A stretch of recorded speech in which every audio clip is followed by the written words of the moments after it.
our lifestyle segment, and today it is no different. We want to get into that, but as always, you can always be part of this conversation. The hashtag on Twitter is Good Morning Kenya. Our official station handle ever remains at KBC Channel 1. My handle is Jane Mamboy across all social media platforms. Our Facebook page is KBC Channel 1 TV, and our SMS number is 20154. So right now we want to get started and just talk about an issue that is still a problem, but we just seem to be complacent and we don't really want to get to that point where, we are angry enough to bring change. But you know what? There's some guys out here who have started that change, and the fact that they have started is just the step in the right direction. And this is all about just the journey to zero waste. So much food is thrown away, and a bigger percentage of that food could be, good food, edible, but we still find situations where we end up throwing away good food.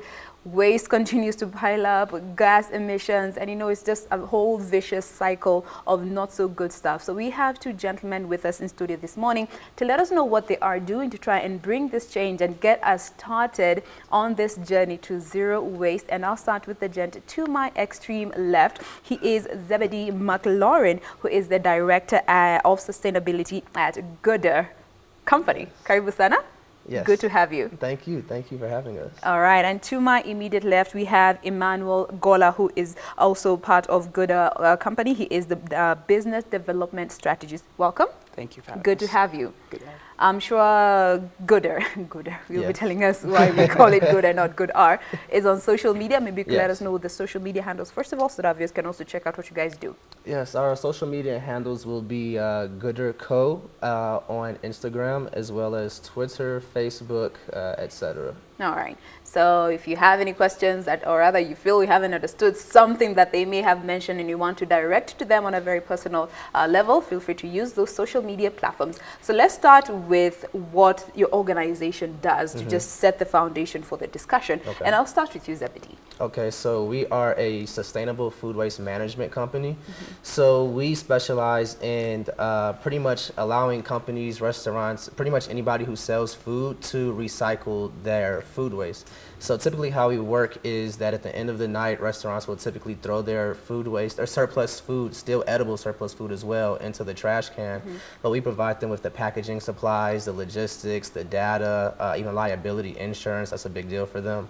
And to getting that to food insecure communities that can benefit from it the most, as well as even non-edible food scraps. So we just want to keep that out of the landfill, all of it as much as possible. Yeah. So with the non-edible food scraps, what we do with that is we can either compost it, turn it into animal feed, or even energy through anaerobic digestion. So the ability to just keep those carbon emissions down, food waste out of the landfill by any means possible is what we do. All right. And maybe let's just get over and done with the name, Gooder. Yes. That's not grammatically correct, first of all. But, what's the idea behind the name? And let me hear from you, Manu. Well, it's, good, of course, like doing good for the service of people. And then good art is basically like our slogan that we have.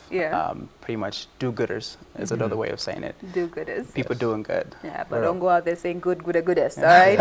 All right, so maybe we could start with when you guys even started, what space were you guys in when you were coming to a point where you were like, we need to do something about this problem that is there? What triggered or got you started on that journey? Manuel. So it all starts with our CEO, Jasmine Crow. She started off with just making food from scratch at her apartment in Atlanta. And she would go to areas where there's a lot of population of homeless people. And it's usually under this bridge. And she'd take as much food as she can that she makes, and she goes there and hands them out.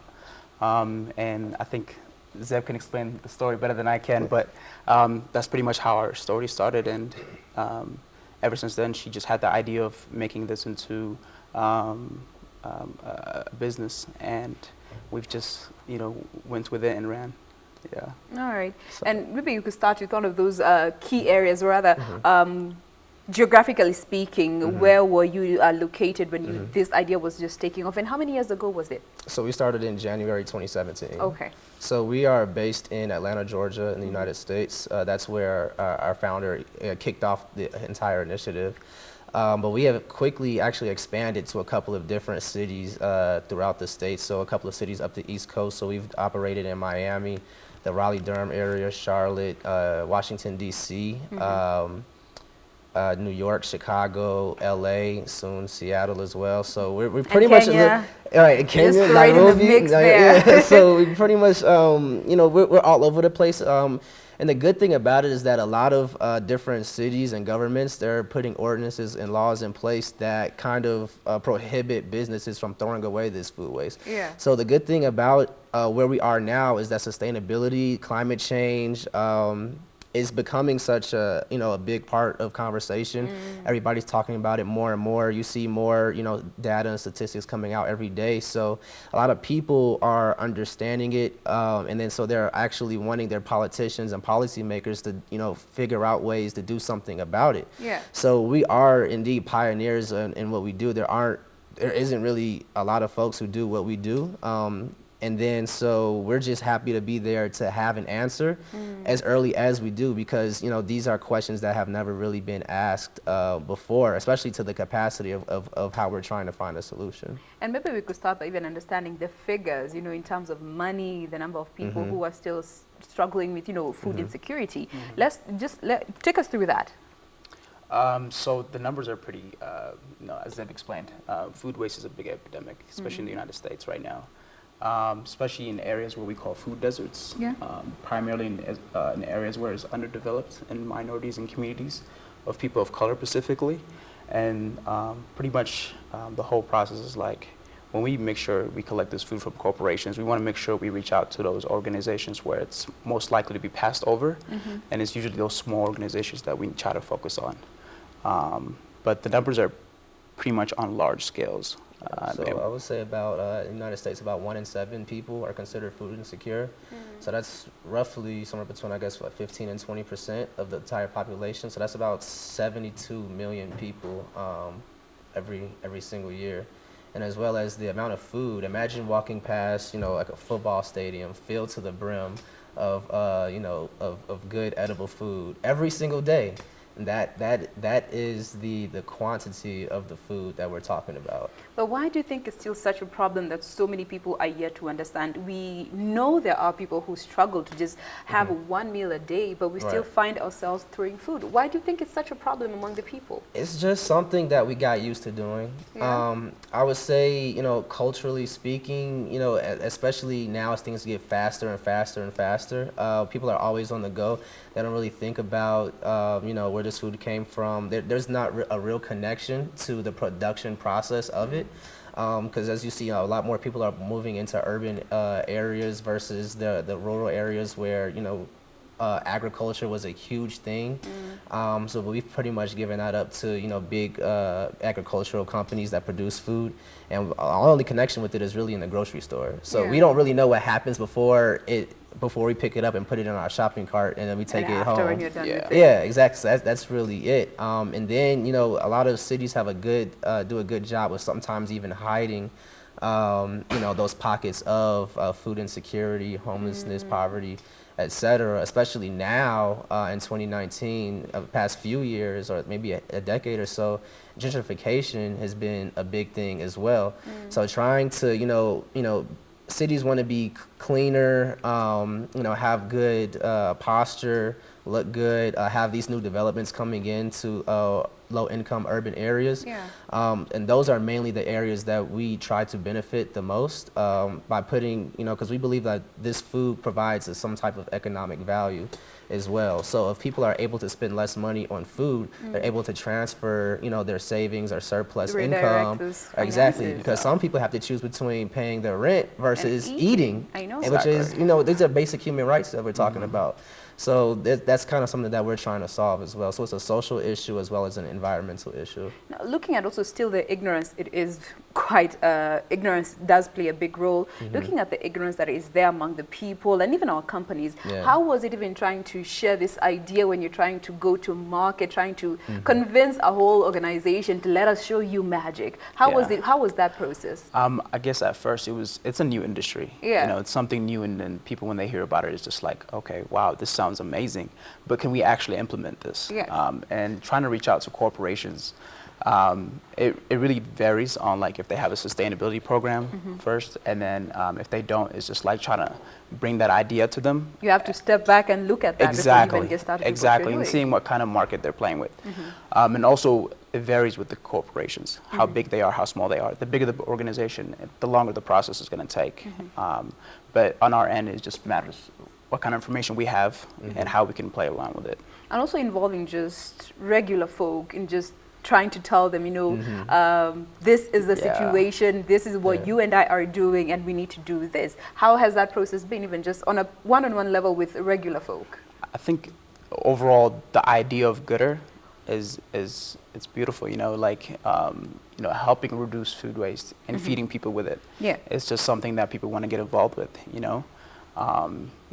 like Zed mentioned earlier, we've been around for almost 3.5 years, and we've done so much work in Atlanta, specifically speaking, and people just love gooder, really, and everyone wants to play their part and be a do-gooder. The will is there. Exactly. It's just that we don't know how to go about it. Exactly. Right. Well, we're building that process out. We're getting somewhere? Yeah, we're definitely getting somewhere. Yeah. And then just to piggyback off of Emmanuel, one of the biggest, roadblocks or hurdles that we have is probably the liability of food donation. So a lot of companies are scared to donate food because what if somebody gets sick when we donate and then it's going to come back to me, and I know it was safe when it was living here. Yeah. Yes. So the process of getting to where you say it's going to go. So, but we do have protections for that in place. So there is the Bill Emerson Good Samaritan Act, which they essentially, if you're making an in-kind donation, you are free of liability.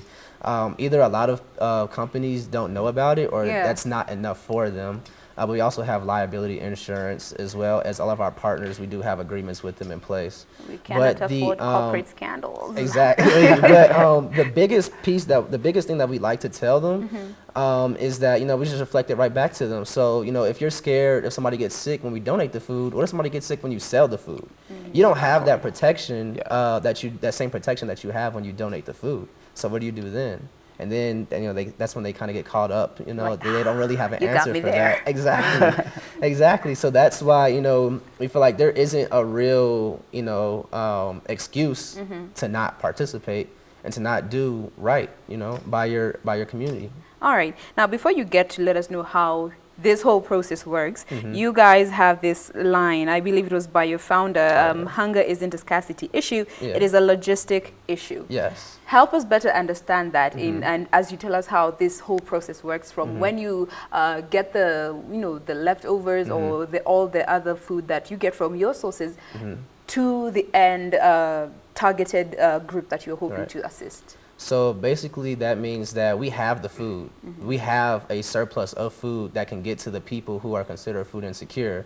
The issue is getting it to them. So instead of sending it to the landfill, sending it to the organizations that feed the people, those communities, et cetera, even thinking of ways to try to get it to their doorstep ourselves. So right now, how it works is that we have an application that the food donor can download, so we can upload their entire menu into our software, and then all they have to do is honestly just put in the quantity of the food item or the menu item, and then so we know the per serving weight as well as the per serving retail value, and then so once let's say for instance they have 10 servings of falafel, for instance, all they have to do is type in the number 10, and then the app does the math for you.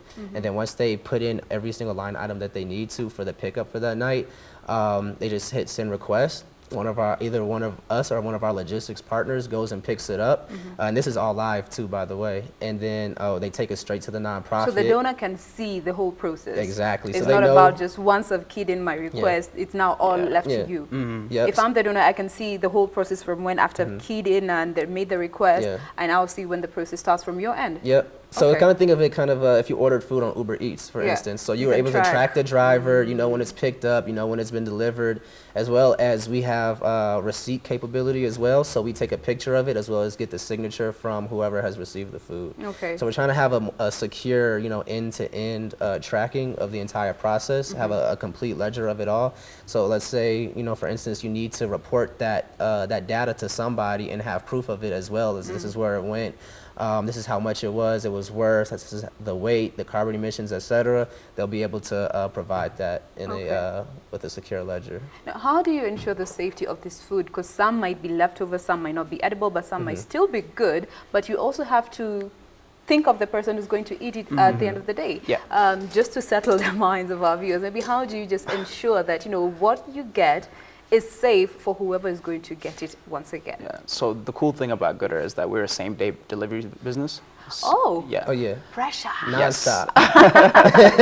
Yeah. So you can imagine. So as soon as we pick up the food, it's pretty much prepared package for us. Yeah. We come in there, put the food in the trunk, and just head right over to the nonprofit and deliver the food. Oh, the donor just makes sure, you know, they do what they can to just make it, package it. Yeah, exactly. So we provide them with the supplies to package the food as well.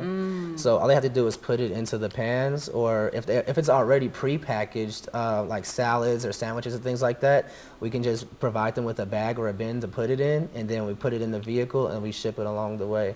But we also do make sure that we do follow, you know, federal regulations that pertaining to food safety. So temperature, we always try to make sure, you know, it's below a certain temperature. If we pick it up and it's already hot, we make sure it stays hot. So we do use insulated bags as well to make sure that that, you know, there isn't any vary in the temperature and that it's still safe to eat. Now, what is looking at now on your side of the divide? I'm sure when you guys were starting off, you know, you had to foot most of the bills, you had to foot most of the costs that were involved up until to where you are right now. Things have gotten easier, but just looking at the journey since when you started, maybe some of the hurdles that you have had to overcome to just keep this idea going and build the movement. Let me start with you, Emmanuel. So as you can imagine, as any startup company, there's always going to be hurdles, right? So I know Zeb has a crazy story to tell, but you will tell. I know, you know, we used to pick up food literally with our own vehicles just to start out. And it was a struggle, really, you know, but it was just the idea that we're, you know, benefiting the community, and we're doing that, you know, being do-gooders and making a good and making a difference. It was just like, it's just something that, you know, you just love to do, and then when you love what you do, you can't stop. So you're like, I can't stop. Yeah, I can't. Yes, let me hear from you, Emmanuel. Zeb. No worries. Zebedee, forgive. So when I first started, I actually started off as an intern, the first intern for the company. And then, as he stated, we used to pick up food in our own personal vehicles. Now we actually grown to where we have our own refrigerated van. We have we have logistics partners that have a nationwide platform, so we can easily scale to multiple cities, doing pickups at, you know, multiple pickups at the same time. So, you know, now it's kind of like, okay, now we're able to move more, to play executive roles, to making the more business decisions than doing the pickups ourselves. But I mean, you know, you have to have that grassroots foundation, so you actually have to go through the process yourself and doing the pickups. So that was actually, you know, one of my main roles is building and defining some of the processes and how we do the pickups and where we go, the logistics of it all. But I could tell you one story, for instance, is when I actually have two stories to tell. So we actually did the picked up from the Super Bowl this past year. We got about 100,000 pounds of saved. It was a lot. So we actually, since we're such a small team, I think we probably had about, I think maybe 5 or 6 of us at the time. And then we used to also hire some additional help as well, some staffers. As and when you needed. Yeah. So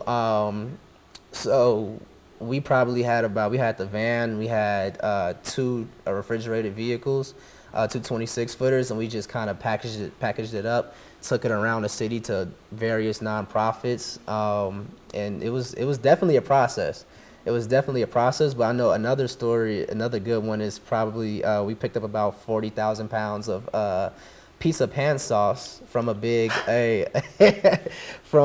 distribution center from a big pizza chain, and that process was a lot harder. I actually had to drive. Like, how did you? Yeah, so I actually drove a 26-footer for the first time.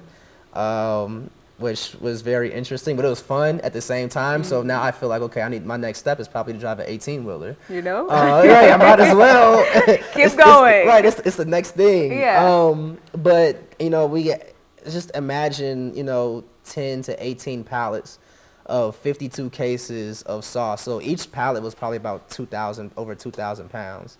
So, you know, trying to get it to different nonprofits. I mean, we ran into a few roadblocks on the way. So, you know, initially we thought we tried to reserve every single pallet to different nonprofits, but I guess there was miscommunication about the size and the quantity of how much sauce it really was. So, you know, I may have unloaded an entire pallet, you know, went up hills, down hills, up ramps, got it into the kitchen, and then somebody will come in and say, okay, we can't take this much. Too It'll much. take maybe like 10 cases or so. Yeah. But then, okay, now I'm sitting here, I have to, you know, we have to reload it back onto the van. It actually happened a couple of times until, you know, we just kept on pushing, kept on looking for places, and then we eventually found somewhere that could, another food bank. And actually in one of the probably the more food insecure areas of Atlanta. Yeah. And they were able to take everything, the rest of it.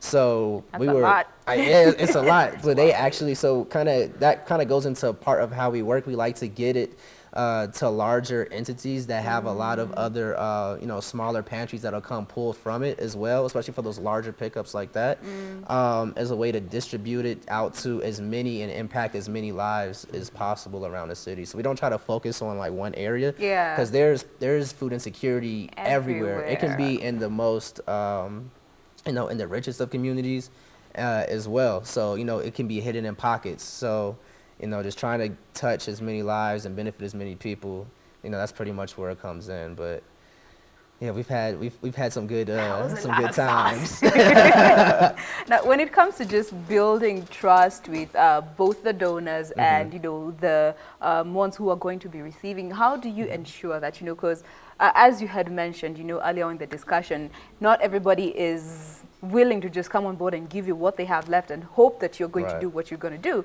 because it's a crazy world out there. Not everybody is out there doing good or gooder, but, you know, just trying to build that trust with your donors and, you know, all the clients that you get to work with. How do you ensure that transparency remains one of your priorities? Let me start with you, Emmanuel.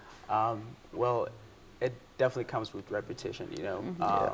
So, you know, we have reputation from other companies that we donate with, and, you know, the word gets around, you know, and we try to be very transparent with how we do our logistics and how our operation goes.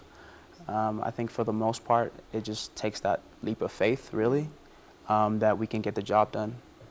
And I think that's pretty much the first steps, you know. But I think for the most part, we are very transparent about what we do. Yeah. And I think that really, like, seals the deal in terms of like trust and building that that gap. All right. Have you maybe encountered, you know, another similar company that is doing similar or same thing as you guys are doing, but are now, you know, playing on the other side? You know, they get the food from the donors, but they go sell them again. Have you had to deal with such issues? No, so that's actually a part of one of the agreements that we have in place. When they signed a donation policy to, you know, become one of our members or partner organizations, is that they don't sell it, they don't barter it, they don't trade it for, you know, services or anything like that. Whoever you get to work with. Yeah, exactly. So we make sure that it's totally, because we don't charge them for the food neither. It's totally free for them, and we make sure that it's totally free for their beneficiaries also. Okay. And what are some of the areas that you guys are looking to target as you keep, you know, growing the business, growing the movement? Key areas that you're looking to target that, you know, are the biggest sources of this waste? So traditionally, so far, we work with the Atlanta Airport, convention centers. You go to all airports. So airports, we like to target places that have large quantities of food in one area. So as I said, airports, convention centers, universities, warehouses, grocery stores, large and small food chains. But luckily, since we have such a vast logistics network and different size partners, we're able to, you know, actually, you know, perform all these different types of pickups without an issue. Some special cases, like when we did the Super Bowl, those are special cases where, okay, now we have to, you know, we may have to look and find, you know, a type of vehicle, certain type of vehicle, but you know, we get it done. You know, we're a startup, but, you know, we have grits and the will, right? The will to win. Yeah. Now, for maybe partners out there who are just watching the program right now, they're like, I want to be part of that. I want to bring it home. Maybe what are the future plans that you have to just spread this movement and this idea globally to just get it out there? Let me hear from you, Manuel. Well, it definitely takes a word of mouth, you know, getting the word out there and just making sure that people, when they're looking for ways to solve food waste, seeking other options really. And I think a great way to kind of like look into it is to check out our website really, and to kind of get like an idea of what we do, and see if our business model fits with the areas that they want to work with. And I think I've gotten the most big points there. Yeah, and then as you were saying, word of mouth, but we also are looking at having kind of ambassadors, if you will. So we're goodwill ambassadors. So pretty much, you know, folks in different cities that we're not operating yet, they'll be able to, you know, pitch our services to, you know, to different companies that may be open to you know, starting that process and working with us. So I mean, of course, with that, we pretty much sign on as a contractor, if you will, as like as another version of a sales rep.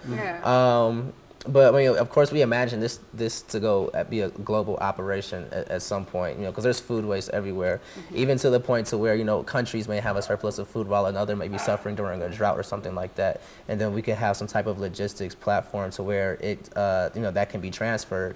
We're also looking at, you know, FEMA, disaster relief, and possibly working with the UN to try to, you know, like for instance, you know, the issue that's going on in Yemen right now, where, you know, there's going to be hunger, drought, etc. You know, if there are countries out there, like let's say the U.S., for example, where we are wasting, you know, tons and tons of food that could benefit the people of Yemen right now, and then, you know, it's just things like that. It just makes sense to share it. You know, we're all on the same earth. We all have to fight, you know, climate change and all these things together, because it's only going to get worse as time goes on, especially with increase in population. Everywhere. So, you know, it's pretty much if we just all try to work together on a global scale, we'll be able to figure this thing out. We should all be do-gooders. Exactly. And, you know, well, for maybe somebody who's also just watching you and thinking, maybe I cannot donate, you know, with the food, but maybe finances. Do you guys have channels through which this can also come in? Yeah, definitely. We're always looking for investors and people to kind of like help our mission and goal. So funding is always a thing that we're looking into. So anybody who's interested in funding our missions can definitely reach out to us, and we can work something out. Remind us the platforms, website, social media handles that guys can, you know, get to be part of this, because I believe we all want to do good, but sometimes we just don't know how. We just don't know how to go about it. Maybe you could remind us those social media handles and website as well. Yes, our website is www.goodr.co.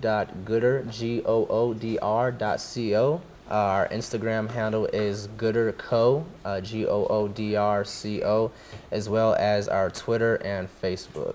All right. Now, as we bring the conversation to a close, maybe I'll start with you, Emmanuel. You know, what is it that you want people to always remember when they hear of Goodr? You know, what is it, the legacy that you would like to be associated by in regards to this organization? I think a good place to start is our slogan, which is feed more, waste less. Yes. How is the people? Feed more, waste less. Yes, exactly. And for me, pretty much, I guess revamping the entire way we look at waste management. So, I mean, right now we probably looked at as an alternative waste management solution, because we specifically focus on food waste. You know, but with the data that we do collect, and then all of the food donors are able to actually look at that data and make adjustments to their inventory, we can actually utilize that same platform in other areas, like recycling plastics, composting, like building materials, for instance. So pretty much just being able to, you know, everybody to become zero waste in some fashion, or using more sustainable materials in the first place, so that we don't have things that go, you know, into the landfill or get dumped into the oceans, etc. So being remembered as, I guess, the pioneer in kind of, you know, formalizing or putting together this entire zero waste economy on a global scale would be amazing. Spinning that wheel of change that we all need on a global scale. And maybe just your parting shots in regards, rather advice to everybody out there when it comes to our behavior. We just go about throwing food that could be, you could store and eat later, or you could go and give somebody, you know. in terms of changing behaviors, and it needs to start on a very personal level, what would you tell the people? I think definitely rationalizing how much food we're consuming. Yeah. Just um, the spread of like education in terms of like, you know, being able to recycle, being aware that you can compost food. I think a lot of people don't really understand the concept of it.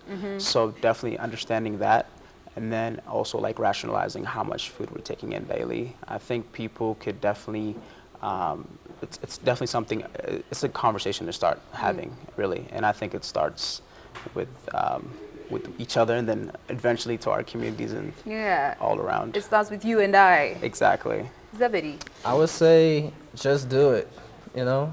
Just do it. Just do it. You know, everybody has ideas. They have thoughts, you know, they have things that they want to see put in place. You know, don't think about it. Just, you know, just start putting the wheels in motion. And as you just, honestly, just kind of how we got here today, we just kept pushing, kept, you know, put the wheels in motion, and things just happen. You know, if you don't give up, I mean, you might come into 100 no's, but all you need is that one yes. Yes. Exactly. To start. To start. Yeah. And then, you know, you just build an entire empire off of that. Do you guys have any plans to just set shop here in Kenya? No. I mean, the way it's going now, it might happen sooner than later. The conversation has started here. It definitely has so started. It's just about getting donors and, you know. Exactly. Definitely. You know, so we've we've actually had a couple of restaurant owners from Nairobi register on our website. Ooh. So that was kind of one of the things that kicked off the entire purpose of us coming here. So we have a couple of meetings set up with some folks this week, and you know, we'll see what they have to say.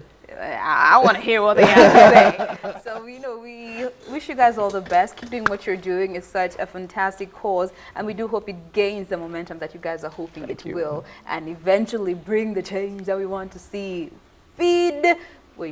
Yes. Feed more, waste less. Yes, There we go. right back. Feed more, waste less. Let us be conscious of what we're doing. Let us